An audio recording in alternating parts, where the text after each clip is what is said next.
Welcome to the next lecture of DC machine guides. अब तक हमने आर्मेचर रिएक्शन तक पूरा सिलेबस कंप्लीट कर लिया था। अब जो नेक्स्ट टॉपिक हम स्टार्ट करने वाले हैं वो है आर्मेचर वाइंडिंग। तो एक एक करके पढ़ेंगे आज आर्मेचर वाइंडिंग का बेसिक और नेक्स्ट लेक्चर में आर्मेचर वाइंडिंग का कंस्ट्रक्शन।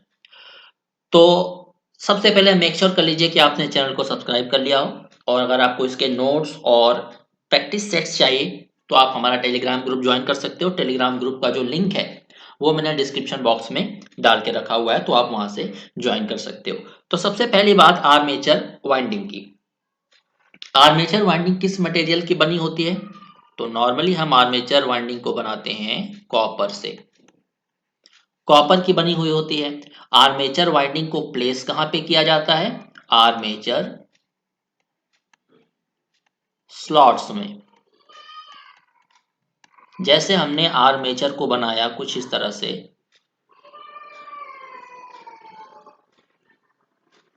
मैं हाफ सर्कल ही दिखा रहा हूं। ये मैंने स्लॉट्स बना दिए,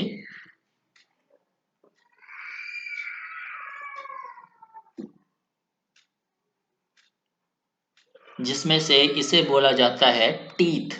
ये जो बाहर की तरफ निकले हुए हैं ना, इन दोनों को बोला जाता है टीथ। और बीच में ये जो गड्ढा टाइप का है इसे बोला जाता है slot.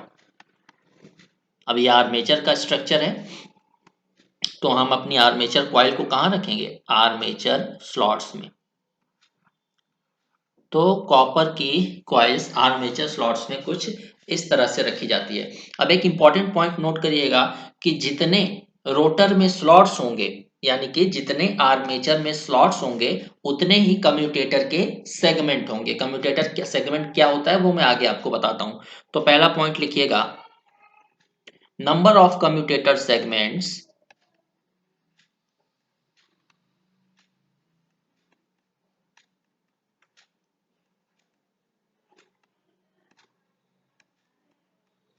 will always be equal to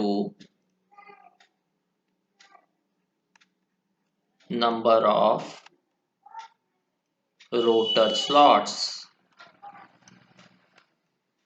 जितने रोटर में स्लॉट होंगे उतने ही कम्यूटेटर के सेगमेंट होंगे। दूसरा पॉइंट लिखिएगा, आर्मेचर वाइंडिंग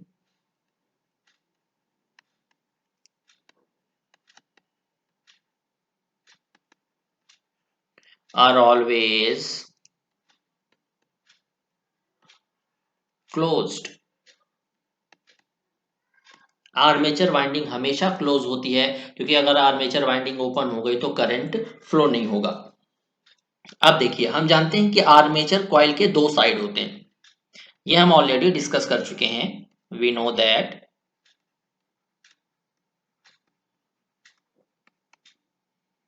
द कॉइल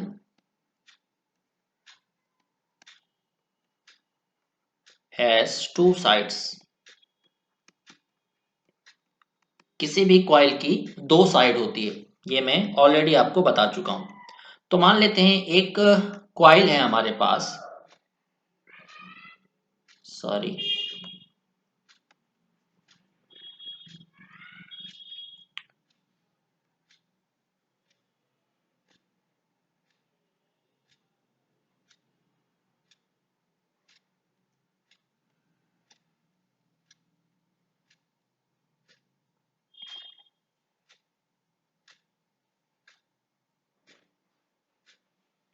ये हमारी एक कॉइल है। कॉइल के दो टर्मिनल्स हैं, एक पॉजिटिव एक नेगेटिव। कॉइल के दो साइड्स हैं, ये है कॉइल साइड 1, ये है कॉइल साइड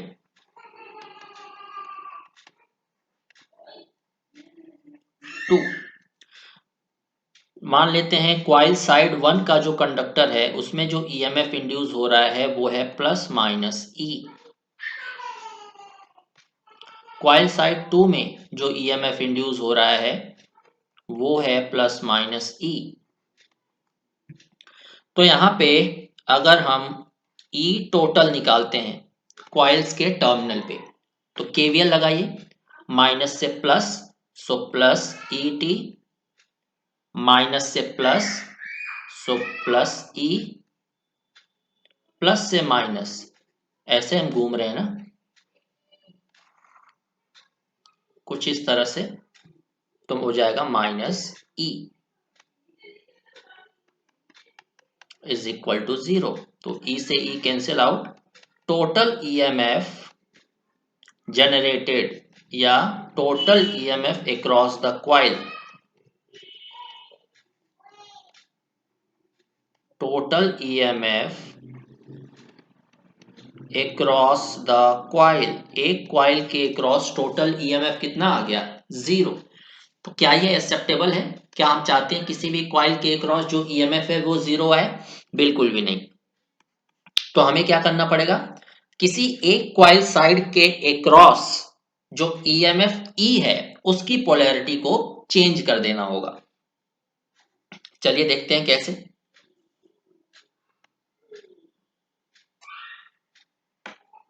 ये हमने कॉइल बना लिया,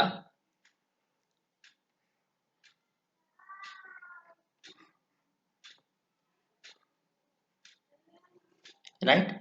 यहां पे हमारा आ रहा है प्लस माइनस टोटल ईएमएफ, यह है कॉइल साइड 1, यहां इंड्यूस हो रहा है प्लस माइनस ई। अब यहां पे हम इंड्यूस करा देते हैं माइनस प्लस ई। कॉइल साइड 2 पे जो ईएमएफ आ रहा है वो ऑपोजिट पोलैरिटी का है। अब आप लगाइए यहाँ पे केवीएल, तो ये आ जाएगा E T minus E minus E is equal to 0, total EMF is equal to 2E। ये आ रहा है समझ में? तो कौन सी कंडीशन डिजायरेबल है हमारे लिए, वो क्वाइल जिसमें 0 ईएमएफ इंड्यूस हो रहा है, या वो क्वाइल जिसमें डबल ईएमएफ इंड्यूस हो रहा है या मैक्सिमम ईएमएफ इंड्यूस हो रहा है? तो ऑब्वियस सी बात है हमारी ये कंडीशन डिजायरेबल होगी और ये कंडीशन डिजायरेबल नहीं होगी, राइट।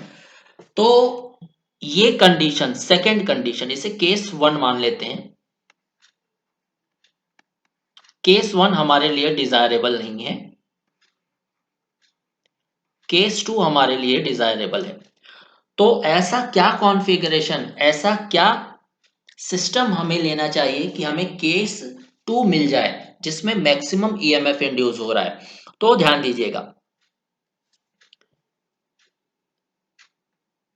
क्वाइल साइड, केस 1 को ध्यान से देखिए, क्वाइल साइड 1 और क्वाइल साइड 2 में सेम पोलैरिटी का ईएमएफ इंड्यूस हो रहा है, यानी कि plus minus E plus minus E. इसका मतलब दोनों क्वाइल साइड सेम पोल के अंडर लाई कर रही होगी, या तो ये नॉर्थ पोल होगा और ये नॉर्थ पोल होगा, या दूसरी कंडीशन क्या हो सकता है, दोनों साउथ पोल हो। तभी तो जो सेम पोलैरिटी का ईएमएफ इंड्यूस हो रहा है। तो अगर हमें मैक्सिमम ईएमएफ या केस 2 चाहिए तो हमें क्या पता है, अगर किसी भी कॉइल का साइड 1 नॉर्थ पोल के अंडर है तो दूसरा साइड हमेशा साउथ पोल के अंडर होना चाहिए। ये स्टेटमेंट नोट करके लिख लीजिएगा। अगर पहला कॉइल साइड साउथ पोल के अंडर है तो दूसरा कॉइल साइड हमेशा नॉर्थ पोल के अंडर होना चाहिए, क्योंकि हमें ऑपोजिट पोलैरिटी चाहिए तभी मैक्सिमम ईएमएफ मिलेगा। तो जो पॉइंट है वो नोट करिएगा। In any machine,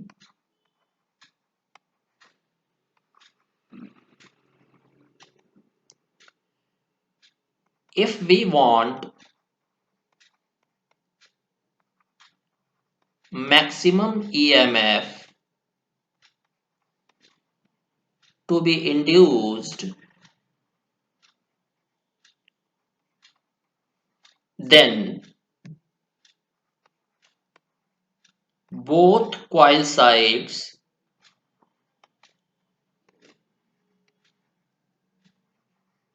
of a coil must lie under opposite poles.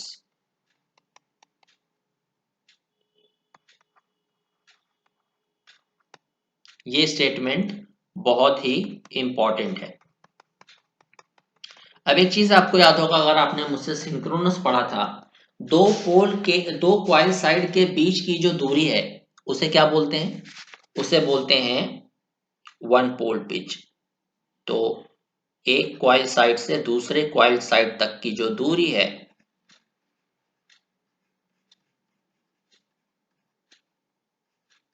उसे बोला जाता है one pole pitch. One pole pitch क्या होता है? 180 डिग्री इलेक्ट्रिकल, राइट। ये मैंने प्रूफ कराया हुआ है सिंक्रोनस मशीन के केस में।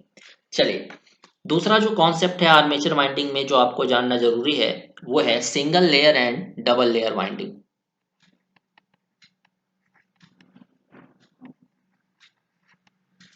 Single layer and double layer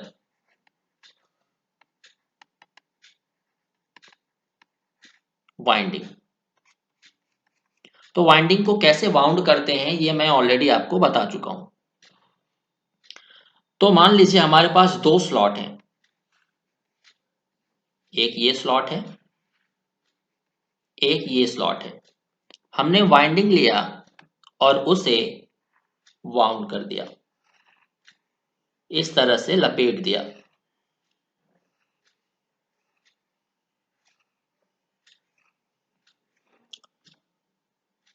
correct. तो यहां से जो करंट है मान लेते हैं अंदर की तरफ जा रहा है, यहां से करंट अंदर की तरफ जा रहा है, यहां से बाहर निकल के आ रहा है। तो हम बोल सकते हैं कि यहाँ पे जो इंडिकेशन होगा वो क्रॉस का होगा, यहाँ पे इंडिकेशन होगा डॉट का। करेक्ट। तो एक क्वाइल आपको दिख रही है, स्लॉट्स कितने दिख रहे हैं? दो। So for single layer winding, या नॉर्मली हम बोल सकते हैं वन क्वाइल या one winding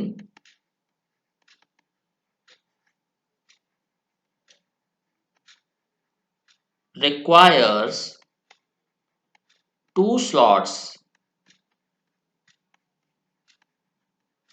to be wounded in case of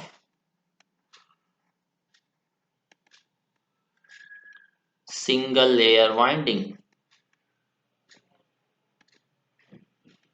अगर आपकी सिंगल लेयर वाइंडिंग है तो हमेशा एक वाइंडिंग को वाउंड करने के लिए दो स्लॉट की जरूरत पड़ती है, यानी number of coils is equal to slots upon two. ये था case one single layer winding का।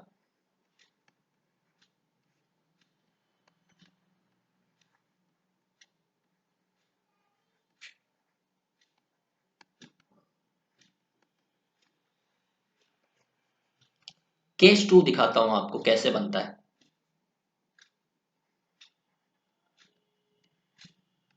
केस टू, डबल लेयर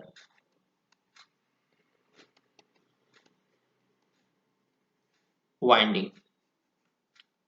तो हमारे पास देखिए डबल लेयर वाइंडिंग कैसे बनती है। दो स्लॉट्स हैं, एक ये स्लॉट हो गया, एक ये स्लॉट हो गया। एक वाइंडिंग को हमने वाउंड किया,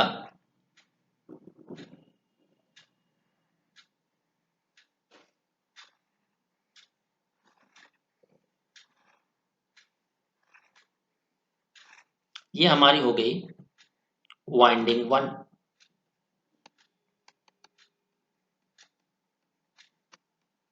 अब इसी के ऊपर एक और वाइंडिंग को अगर हम वाउंड कर दें कुछ इस तरह से,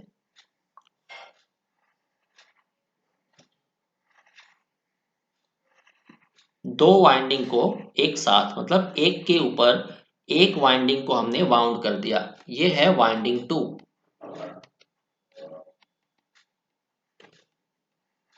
तो इस कंस्ट्रक्शन को बोला जाता है डबल लेयर वाइंडिंग। अब एक चीज मुझे बताइएगा, यहाँ पे नंबर ऑफ स्लॉट्स कितने हैं? 2। नंबर ऑफ वाइंडिंग कितनी है? 2। तो यहाँ पे हम बोल सकते हैं नंबर ऑफ वाइंडिंग्स, बहुत सारी अगर क्वाइल्स है तो हम उसे वाइंडिंग बोल सकते हैं, कोई प्रॉब्लम नहीं है। तो यहाँ पे नंबर ऑफ क्वाइल्स क्या हो जाएगा? नंबर ऑफ क्वाइल्स 2 है, नंबर ऑफ स्लॉट्स के बराबर।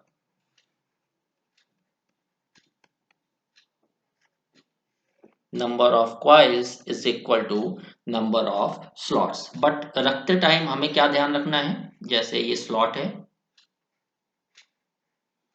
अगर पहले स्लॉट में जो क्रॉस है वो नीचे है तो दूसरे में डॉट नीचे होना चाहिए। ऊपर अगर डॉट है तो यहाँ पे ऊपर क्या होना चाहिए? Cross, for symmetricity point of view, right. तो सिंगल लेयर वाइंडिंग क्या होती है, डबल लेयर वाइंडिंग क्या होती है, ये आपको पता चल गया। चलिए अब मैं आपको बताता हूं क्वाइल स्पान क्या होता है। Coil span,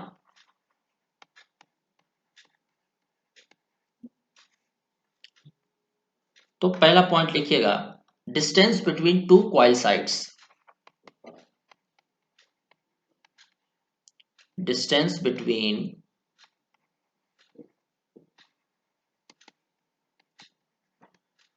to coil sides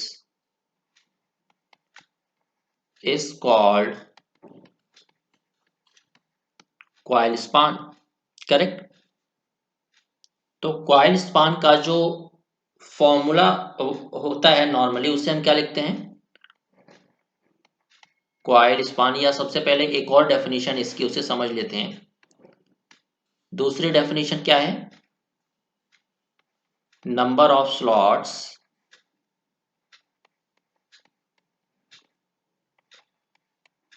between two sides of same coil. जैसे मैं आपको बताऊं, ये हमारे पास स्लॉट्स बने हुए हैं,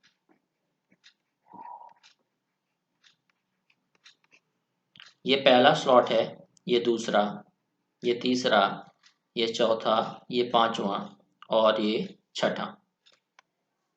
तो पहली क्वाइल साइड हमने यहाँ पे रखी है, दूसरी क्वाइल साइड हमने रखी है पांचवें स्लॉट पे, सॉरी,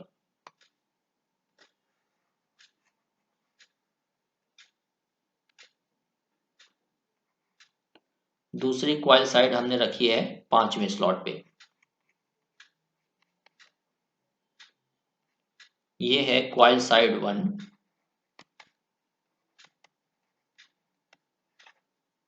ये है क्वाइल साइड 2। तो इन दोनों के बीच का जो डिस्टेंस है उसी को बोलते हैं क्वाइल स्पान। ये बोल रही है पहली डेफिनेशन। दूसरी डेफिनेशन क्या बोल रही है कि दो क्वाइल साइड के बीच में, सेम क्वाइल की दोनों क्वाइल साइड के बीच में कितने स्लॉट्स हैं। तो क्वाइल स्पान को सेकेंड डेफिनेशन के अकॉर्डिंग इस फॉर्म में भी लिखा जाता है, क्वाइल स्पान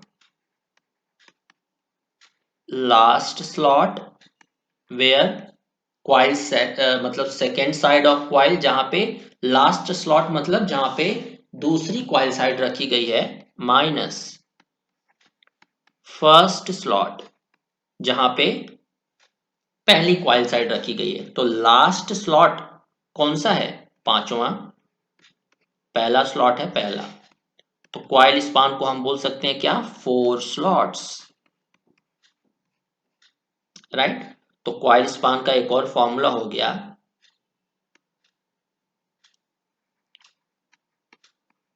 क्वाइल स्पान का एक और फॉर्मूला हो गया क्या? स्लॉट्स पर पोल, स्लॉट्स पर पोल। यानी कि अगर एक क्वाइल साइड पहले स्लॉट में रखी गई है तो दूसरी क्वाइल साइड किस स्लॉट में रखी गई होगी? स्लॉट पर पोल +1 इस स्लॉट में रखी गई होगी। आप देख सकते हैं पहला क्वाइल साइड रखा गया है स्लॉट 1 में, तो दूसरा क्वाइल साइड कहां पे रखा गया है? 5 पे। तो स्लॉट कितने हैं टोटल? ये आपको दिया गया होगा क्वेश्चन में, स्लॉट्स पर पोल। मान लीजिए यहाँ पे स्लॉट्स हैं 20, पोल्स हैं आपके 4। ये आपको क्वेश्चन में दिया गया होगा। स्लॉट पर पोल आ गया 4, राइट। 4 5 5 आ गया, तो 5+1 मतलब दूसरा क्वाइल साइड छठे स्लॉट पे रखा गया होगा। चलिए एक क्वेश्चन मैं आपको करवाता हूं, इस पे आपको क्लियर हो जाएगा। क्वेश्चन क्या है? Let us say number of poles is equal to 30, number of आपको स्लॉट्स 30 दिए गए हैं, स्लॉट्स आपको 30 दिए गए हैं, पोल्स आपको दिए गए हैं 6। अब आपको बताना है जो सेकंड क्वाइल होगी वो कहां पे लाई करनी चाहिए। सेकंड क्वाइल, पहली क्वाइल अगर if first coil side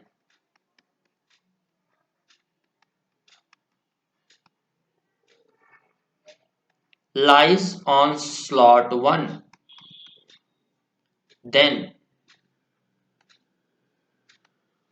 second coil side must lie on which slot? तो मैंने आपको क्या बताया था कि अगर पहली क्वाइल साइड स्लॉट 1 पे है तो दूसरी क्वाइल साइड होगी स्लॉट पर पोल +1 पे। स्लॉट्स हैं 30, पोल है 6 +1 5, तो दूसरी क्वाइल साइड कहां पे होगी? 6th स्लॉट पे। ऐसे आपको करना है। चलिए हम देखते हैं कम्यूटेटर पिच क्या होता है।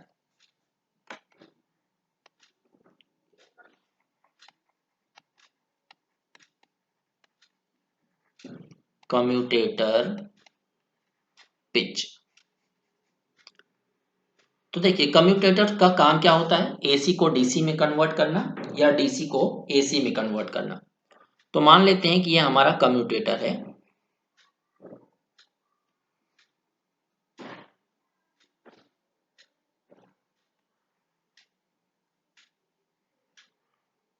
इसको हमने 2 पार्ट में डिवाइड कर दिया।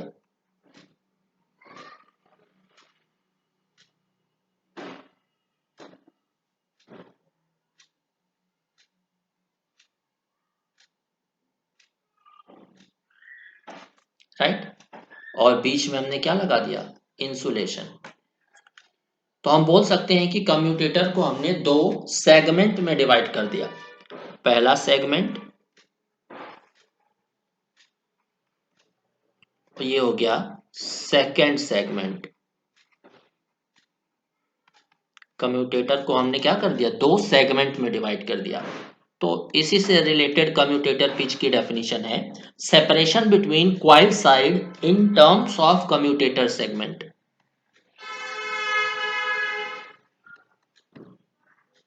Separation between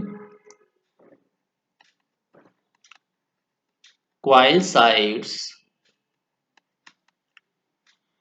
in term of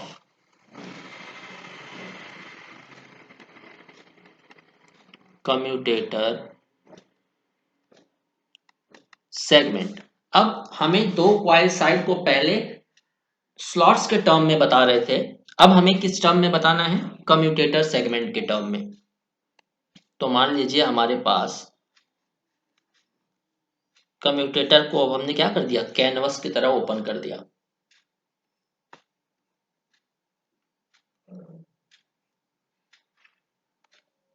ये हो गया पहला कम्यूटेटर स्लॉट, ये हो गया दूसरा, ये हो गया तीसरा। तो मान लीजिए पहला जो क्वाइल साइड है वो 1 पे रखा है, दूसरा क्वाइल 3 पे रखा है, ये हमारी कॉइल है। ये सब क्या है? Commutator segment, commutator segment. तो कम्यूटेटर पिच को हमेशा YC से रिप्रेजेंट किया जाता है। YC, YC क्या होता है? Commutator pitch. तो इस कंडीशन में कम्यूटेटर पिच कितनी हो जाएगी?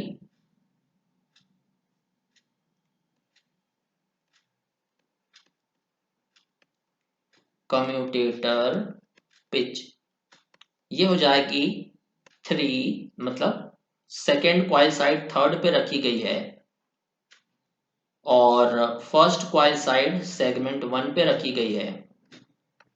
तो कम्यूटेटर पिच कितना हो गया? 1, राइट। या आप इस तरह से भी कर सकते हो,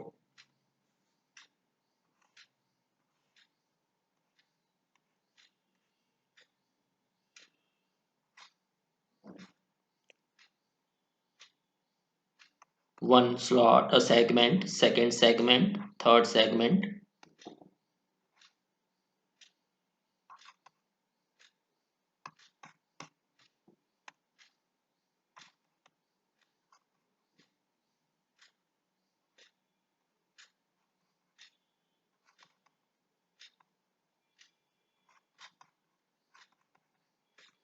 राइट। अब आपको बताना है यहाँ पे YC की वैल्यू क्या होगी। कम्यूटेटर पिच, कम्यूटेटर पिच की वैल्यू क्या होगी? तो YC is equal to second coil slot कहां पे रखा गया है? सेकेंड सेगमेंट पे। पहला कॉइल स्लॉट कहां पे रखा गया है? पहले सेगमेंट पे। तो कम्यूटेटर पिच यहां से आ गया 1।